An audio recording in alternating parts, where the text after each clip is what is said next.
రైతు మిత్రులకు స్వాగతం. నేను మీ భాస్కర్రావు. మీరు చూస్తున్నారు ఏరువాక అగ్రికల్చర్ యూట్యూబ్ ఛానల్.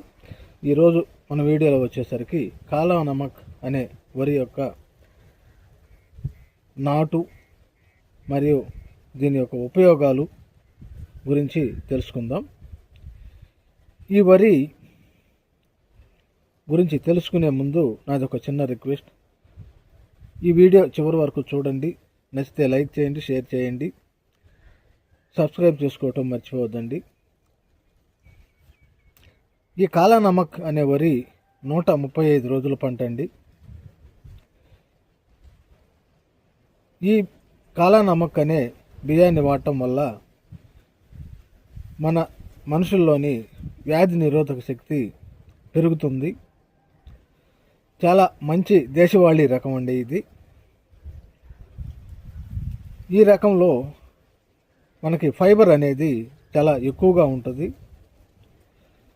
ఈ ఫైబర్ ఎక్కువగా ఉండటం వల్ల మన జీర్ణాశయంలో ఎటువంటి ఇబ్బంది లేకుండా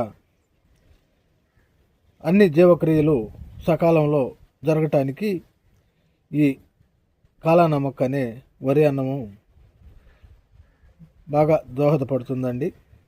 ఇక మార్కెటింగ్కి వస్తే ఈ కాలా నమక్ అనే బియ్యం వచ్చేసరికి చాలా ఎక్కువ ధర పెట్టుకుంటారండి. రైతులకి లాభాల బాట. కాకపోతే ఇది సేంద్రియంగా పండించడం వల్ల కొంచెం దిగుబడి అనేది తగ్గుతుందండి. అది 2-3 సంవత్సరాలు వరుసగా కనుక మనం ఈ పంటని పండించుకోగలిగితే ఎకరానికి సుమారుగా 1 టన్ను నుంచి 1.5 టన్ను వరకు ఈ దిగుబడి అయితే ఉంటుంది. ఈ వీడియో చివరి వరకు చూసినందుకు ధన్యవాదాలండి. మరో మంచి వీడియోతో మీ ముందుంటాను. అంతవరకు జై జవాన్, జై కిసాన్, జై హింద్.